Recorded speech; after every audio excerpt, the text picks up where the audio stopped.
for me, a big thing early on was divorcing myself from industry standard jargon, right? So I intentionally did not spend a lot of time with lawyers. I didn't go to lawyer networking events.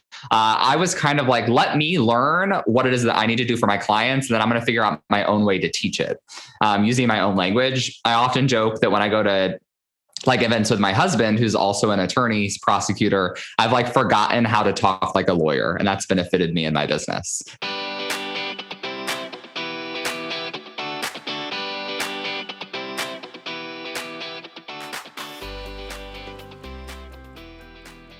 Well, friends, welcome back to another episode. We are in a series of incredible interviews and conversations this month, and we are up next with my friend Braden Drake. Welcome to the show, friend. Hi, thank you for having me. You're welcome. We have voice chatted quite a few times, but never actually Zoomed together or met in real life. I don't think. Did I remember that correctly?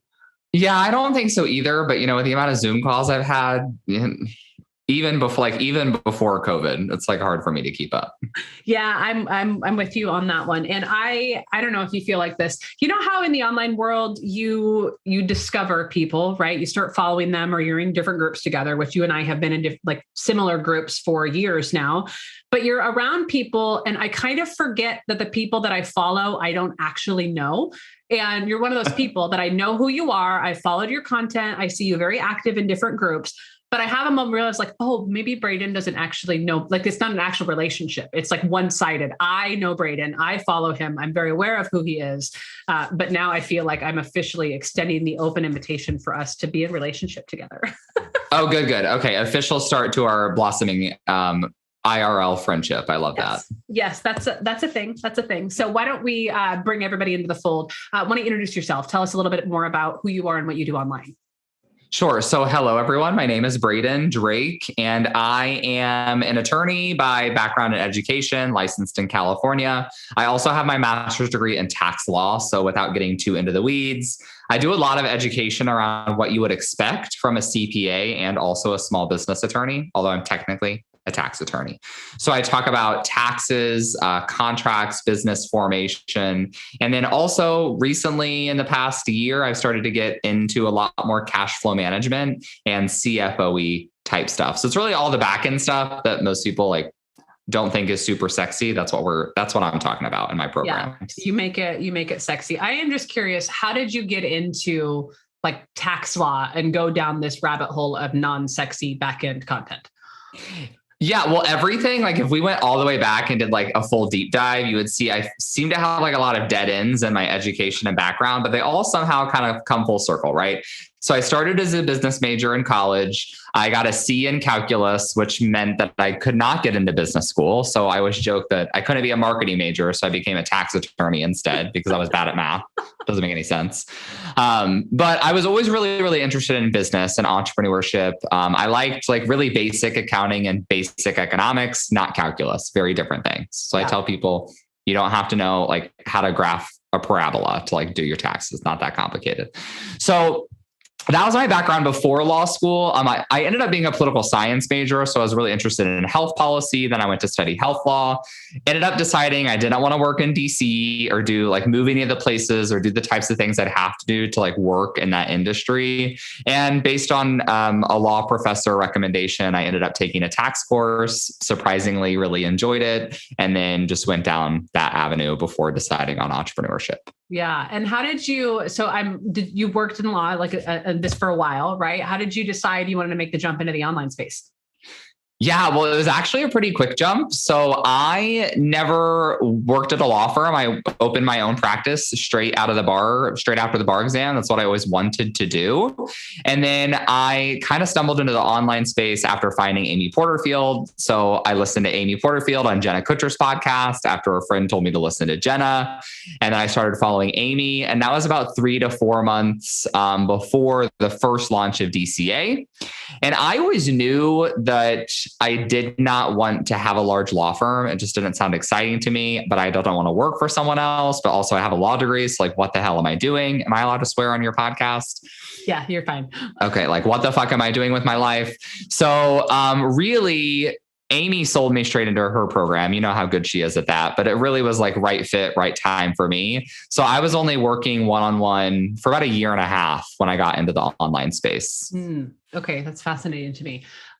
So we'd kind of mentioned before. So that's where I think that's where I knew who you were, because in Digital Course Academy, we joined at the same time in whatever that was, January of 2019. Yeah. Okay. That's what it was. I was one of the OG, like in Courses That Convert. When I found her, we all have for those who follow Amy Porterfield, we all have the story, right? Of when we discovered Amy and then binged on her podcast for however many months until we're like, yes, this is the life that we want. So we met him there. So what I was fascinated by when I reached out and I was like, hey, let's get you, I can't remember if I reached out to you or you reached out to me, but to get you on the podcast.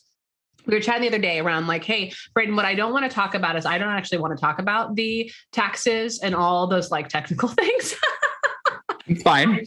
I actually want to talk about this idea around how you're so excited about talking about those things, but normalizing this idea that other people don't love talking about taxes and money, but it is a necessary part of business. So what I'm really curious about is, do you find when you talk about these things that other people are not as excited, and how do you get them more excited about these things? Yeah. Well, first of all, you said people don't love talking about these things. And my response to that is they don't love it yet because they haven't met me yet. That's the key. They don't love it yet. They're going to.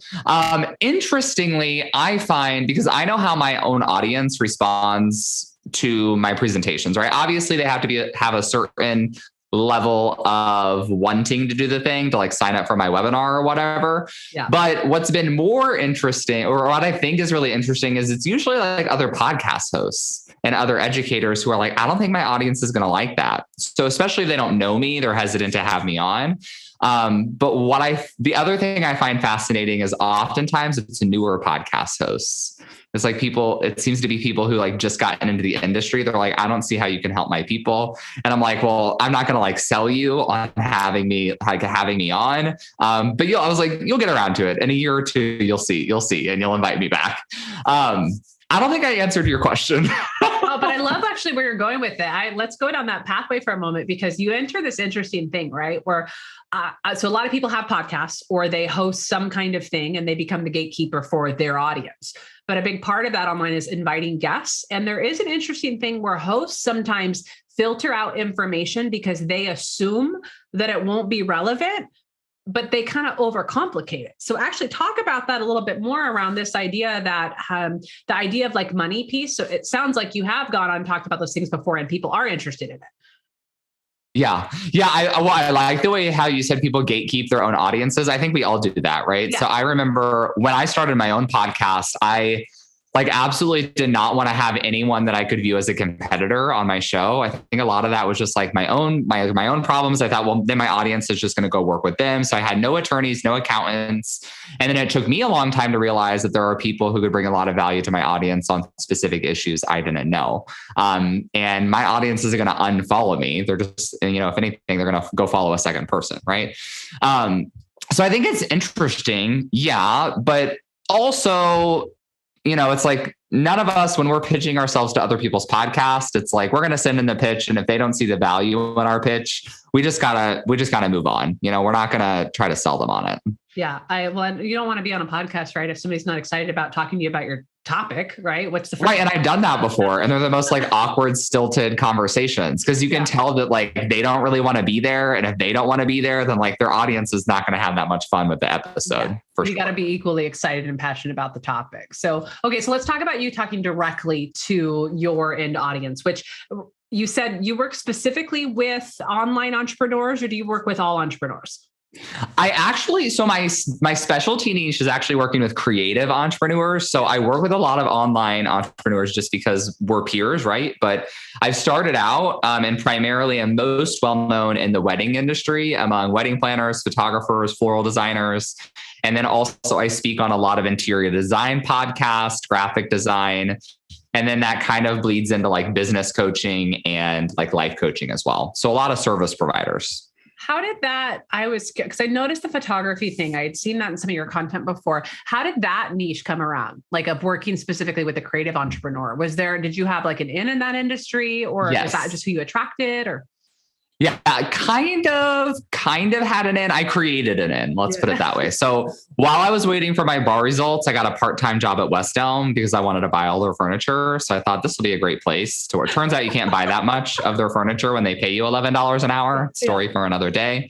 But they do pop-up shops. So every Saturday and Sunday, they'd have makers in there and artists. And they connected me with this group called Rising Tide Society, which is like a global networking, for lack of a better term, organization for creatives. And I started attending, and then I pitched myself to speak at like all of the events when they had a legal month. So during their like legal, they have a topic each month, and they had a legal month, and I went and spoke to 9 different groups. Some of these meetings had 30 people. Some of them had 5 people. But, you know, when you're early on, I was willing to speak to anybody.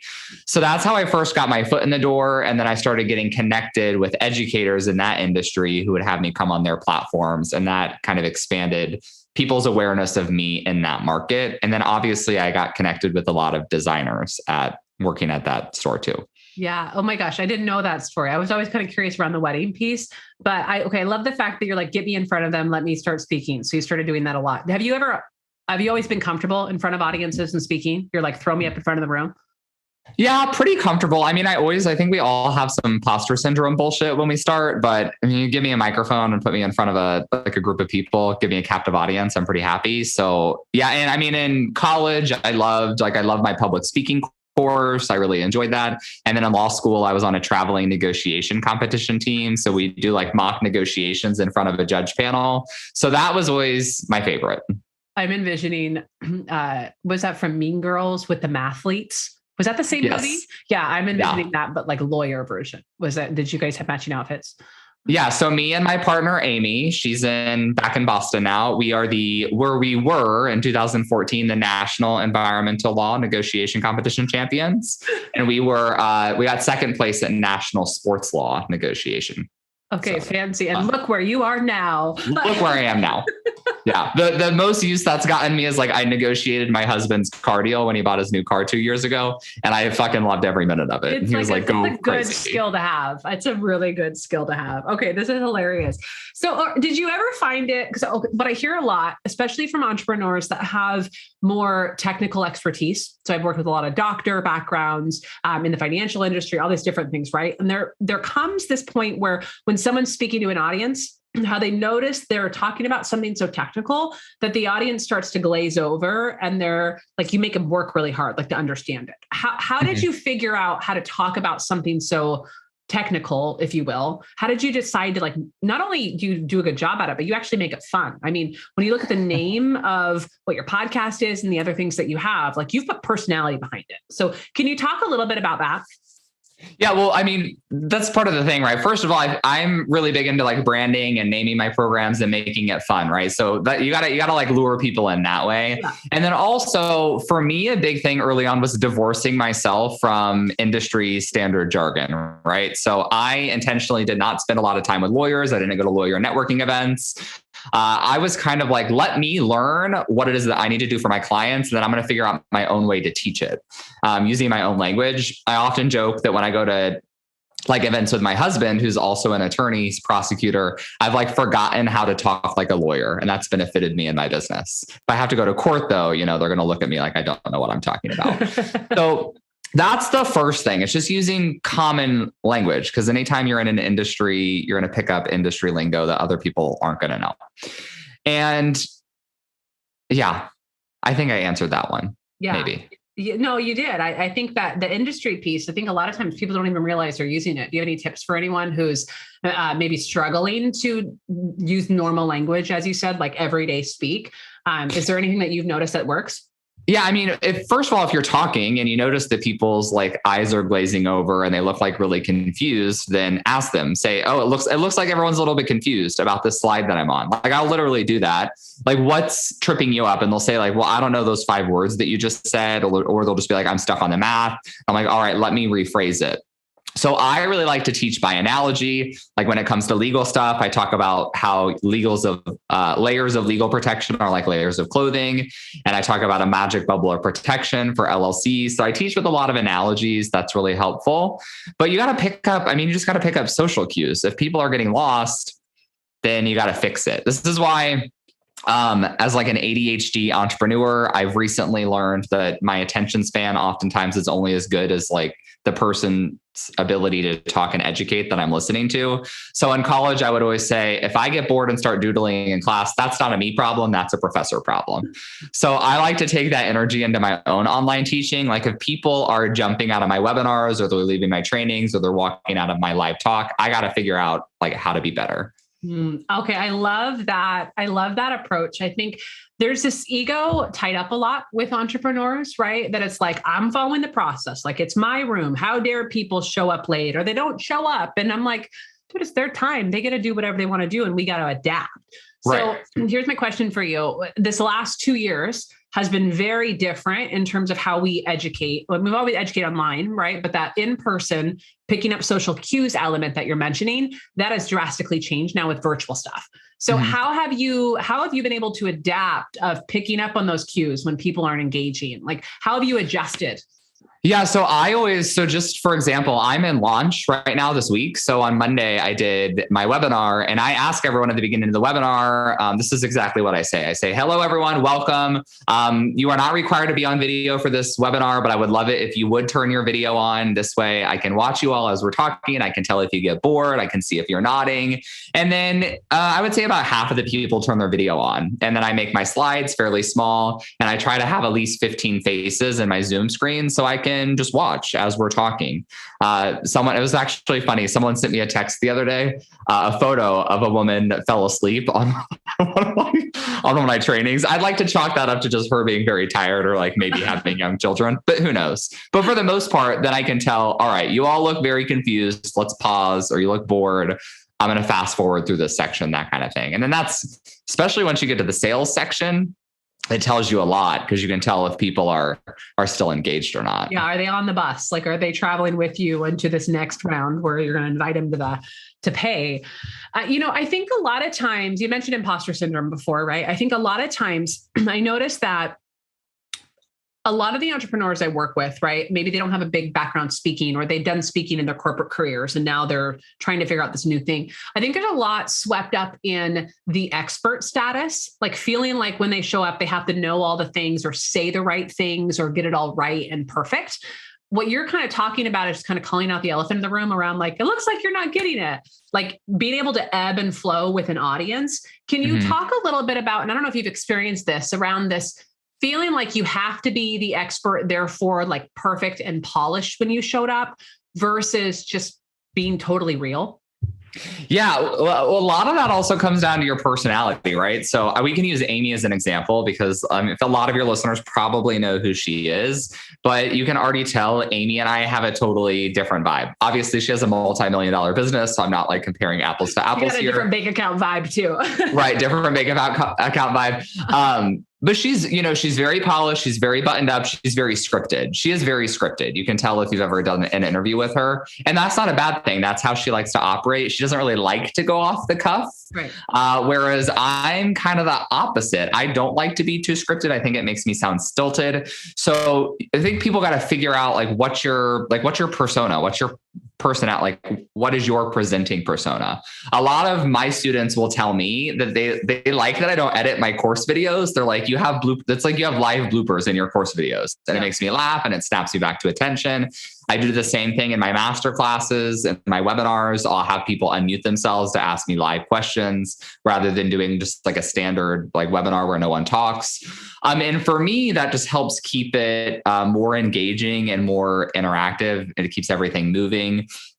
And also, I think it's super important that if you don't have an answer to everything, like, don't try to make up an answer. Just say, oh, I don't know, or that's not something I've explored. Or I tell people all the time, they ask me complex trademark questions. I'm not an intellectual property attorney. My friend does that, but I'll tell you what I do know. But then these are going to be your lingering questions. Yeah. You don't have to know. I love that piece. Like, I don't know why there's this inability to own what we don't know. Like, it's like we're going to be less qualified to teach on our expertise if for some reason we admit that we don't know the answer to something.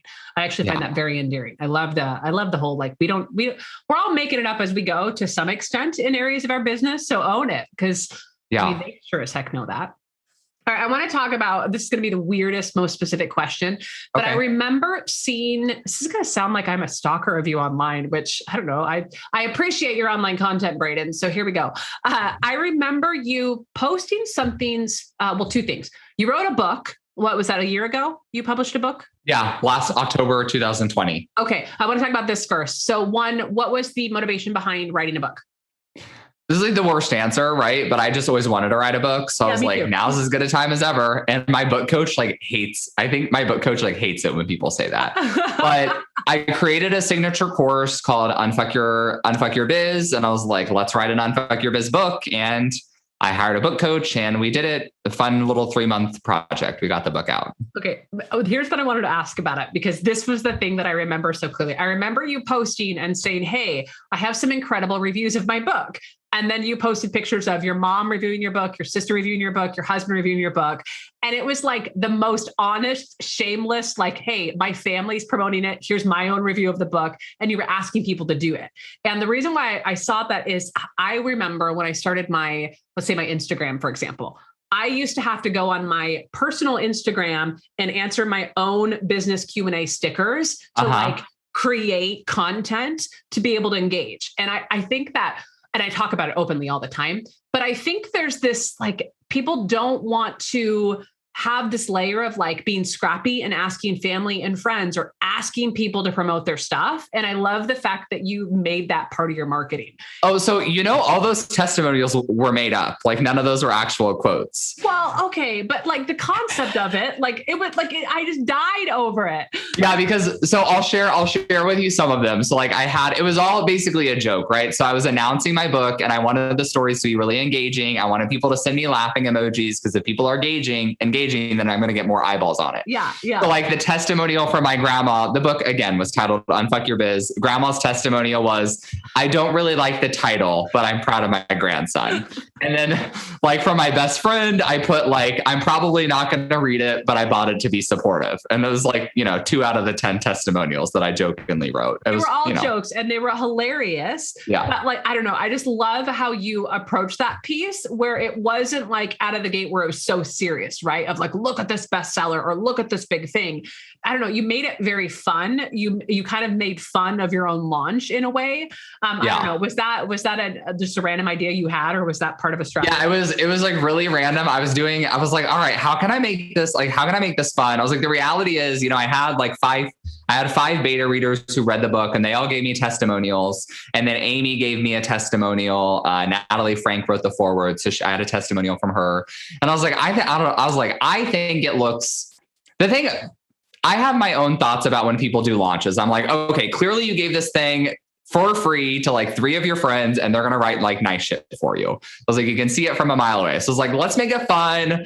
Obviously it hasn't been out in the public yet. So I'm going to share these goofy testimonials and then I'll share the 3 serious ones. So you can also get a feel for what's actually covered in the book.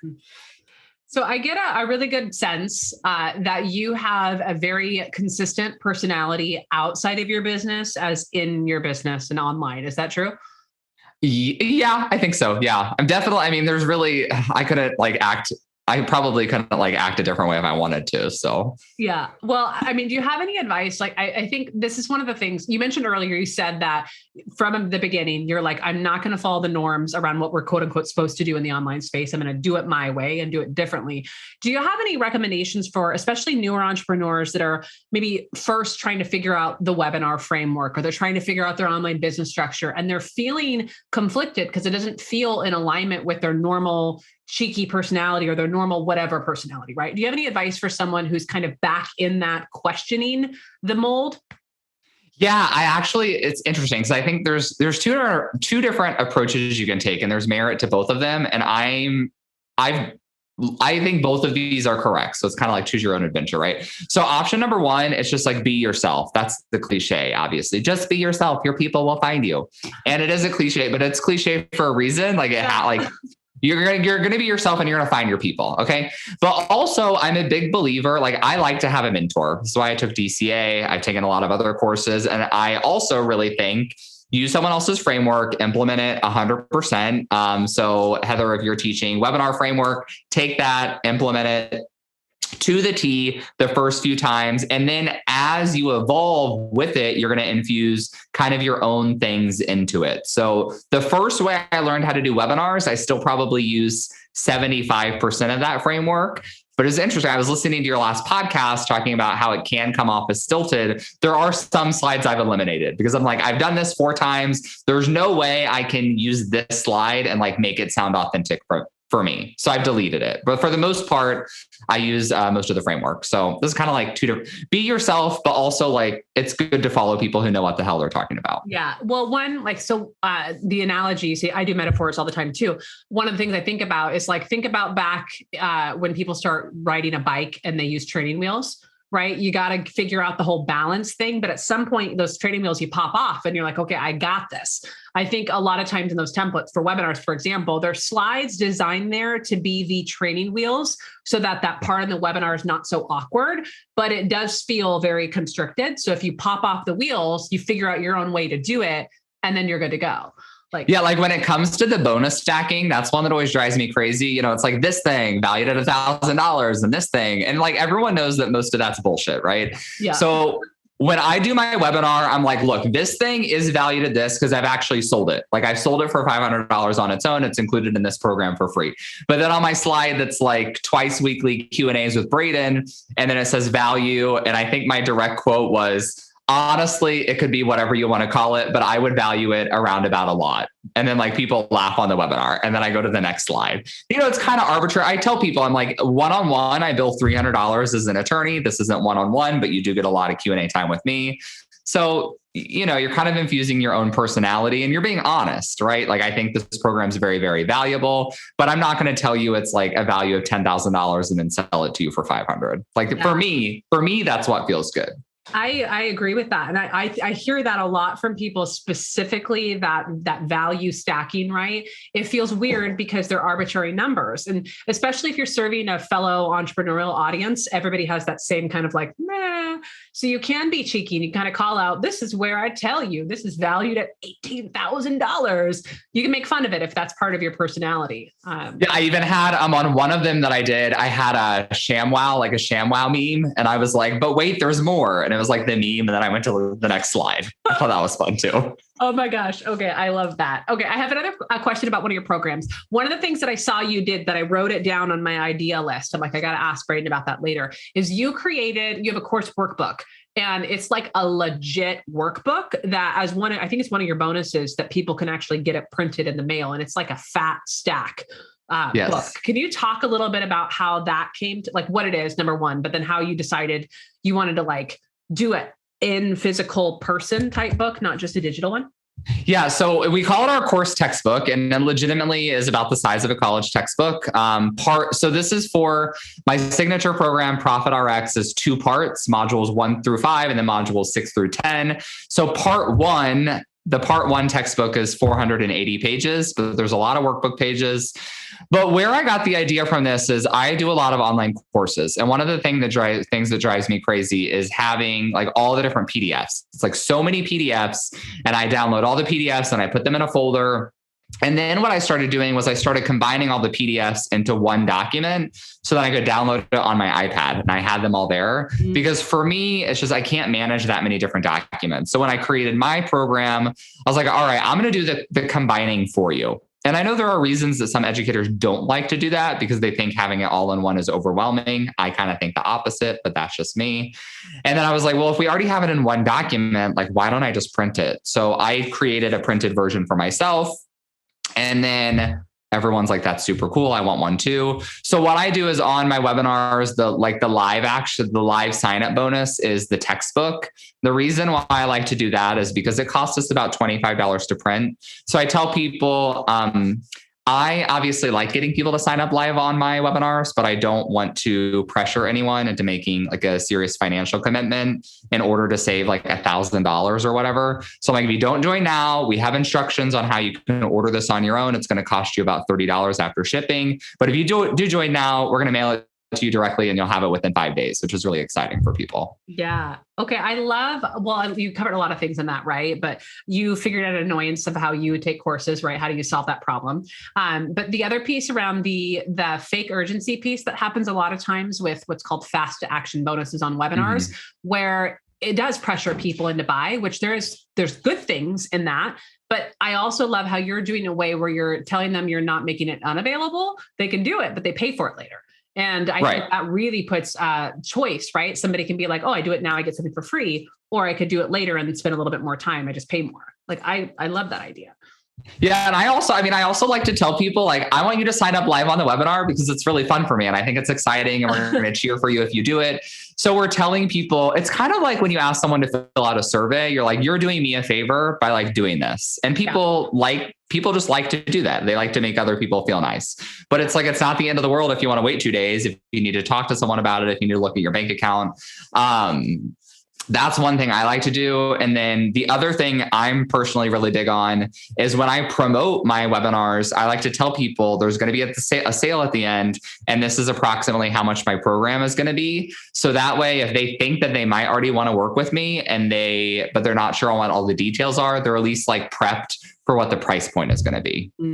Yeah, I think that's really, really smart too. I think one of the things that I'm really getting from you and just following your journey of the last few years is you do a really good job of being very clear around who you are and how you can infuse your personality into your marketing tactics, right? So people get a really good flavor for what they're getting on the learning side, but you infuse your personality in your teaching. Like, I really, really like that. And I think so often in this space, people get caught up on the system or the template or thinking that it has to be a certain way that they dilute their personality. And I think that's one of the things that I'm attracted to your brand so much around. Well, I love that. Our top core values in the company are transparency, fun, and education. Yeah. So it's like totally get that in your brand.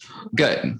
I think it's great. I want to talk about one of the things you and I were chatting about earlier this week on Instagram is your excitement with the world opening-ish up more right in 2022 of you getting out and actually getting back in front of people speaking again.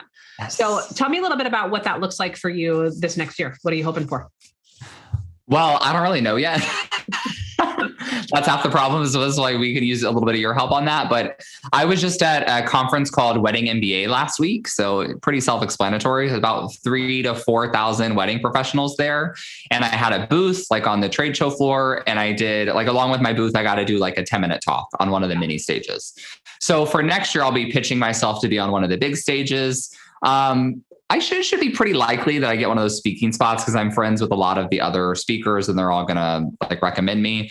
But I'm looking at speaking at a lot of those kind of similar events. So there's another conference called Engage. They serve more like luxury wedding professionals as opposed to this one has a lot more beginners, and then maybe getting into some interior design groups. I don't know. We could talk about this, but I feel like a lot of the online conferences to me, they seem like they would be a lot harder to get speaking gigs at because there's so many more celebrity entrepreneurs. I'm using air quotes as I say this, but also I don't feel like as well connected for those speaking gigs. What you bring up though, I'm actually glad that you brought this up because I think this is something that a lot of my audience, I think, struggles with is when we start talking about like, what are your dream stages? What do you want to speak of? People are like, I don't actually know what's available. All we see is Craft and Commerce, right? ConvertKit. We see the Kajabi Summit. We see, I don't know, whatever, the big ones that are splashed in all of our feeds.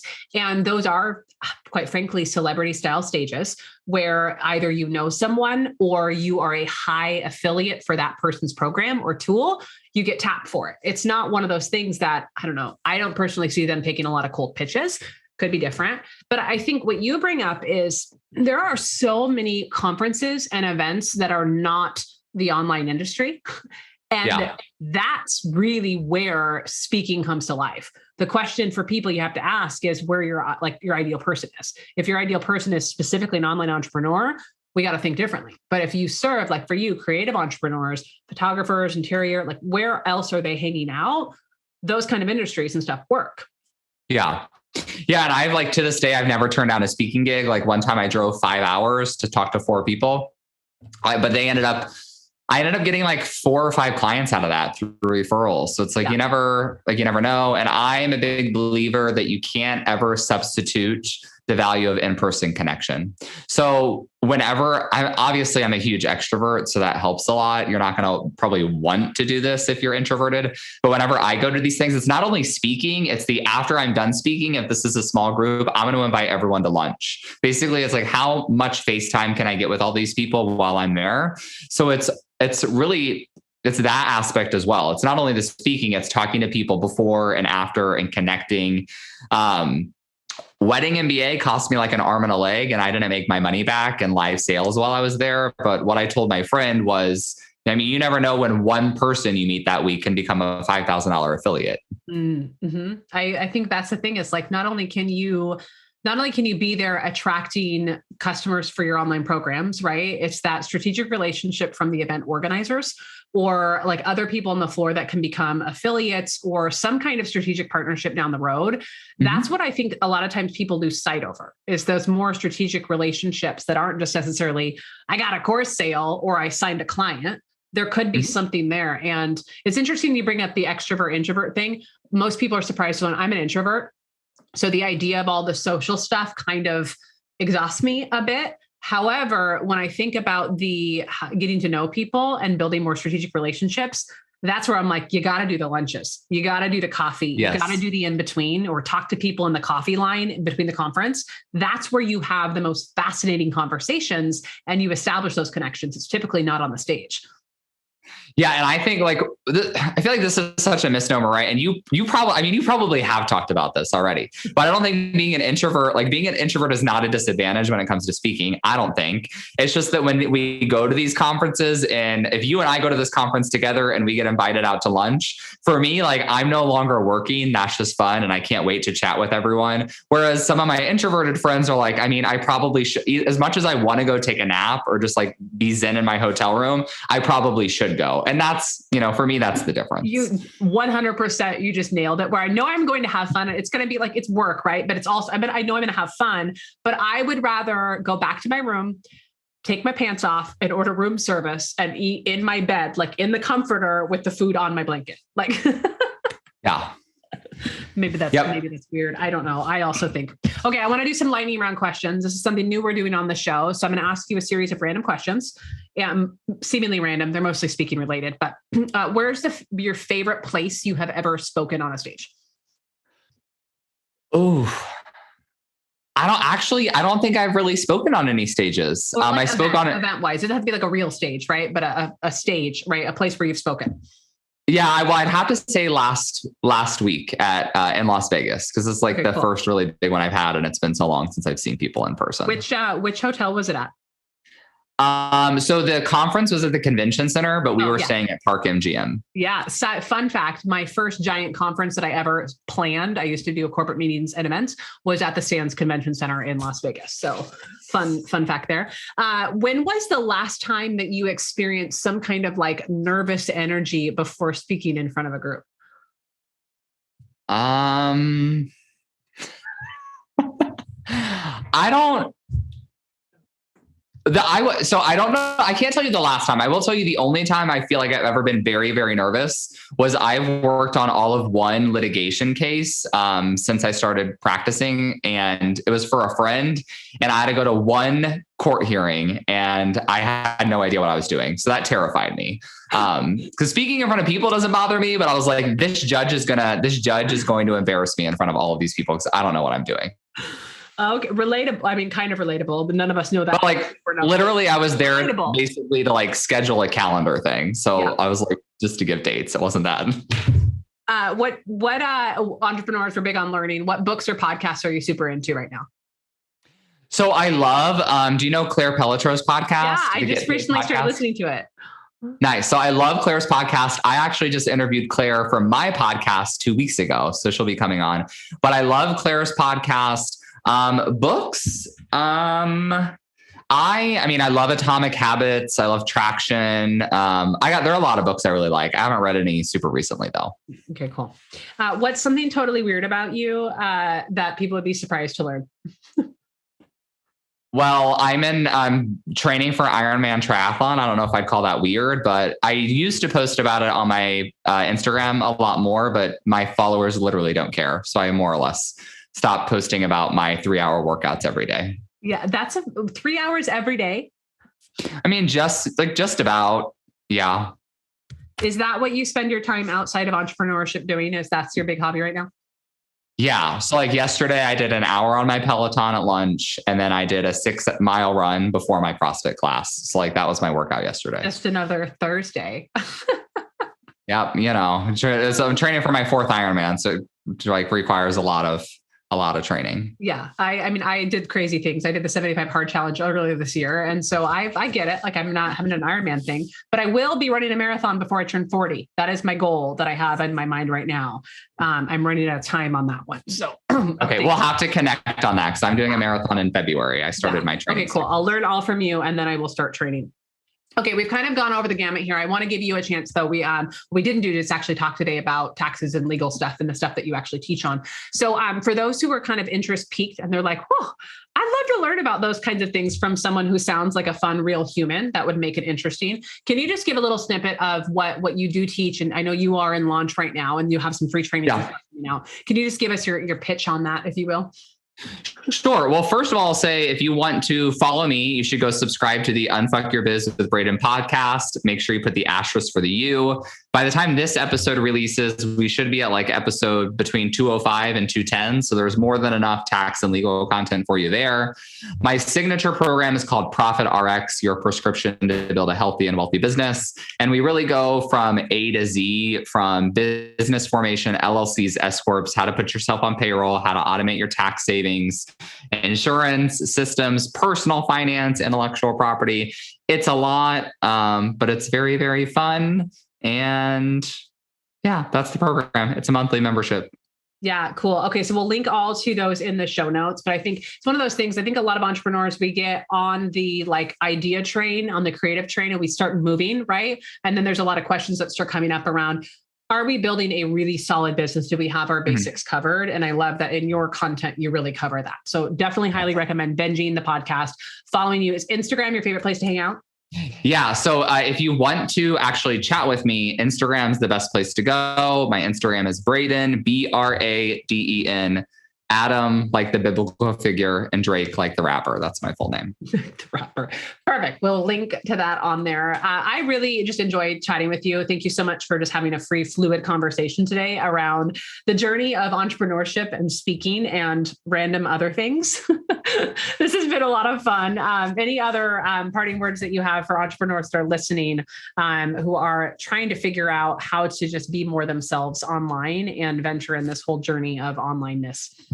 Yes. Well, first of all, I'll say it's never too early or too late to get your legal and tax shit legit. So come and follow me. When it comes to being an entrepreneur online, just do you. You gotta be yourself. You gotta be fun. You gotta be fun and welcoming and all those things. Whatever that looks like for you and your audience, you'll find your people. Yeah, you will. Amen to that. Braden, thanks so much for being on the show today. And hey, for listening, if you enjoy this episode, be sure to take a screenshot and tag Braden and I on Instagram so we can see you're watching. And we will see you again next week.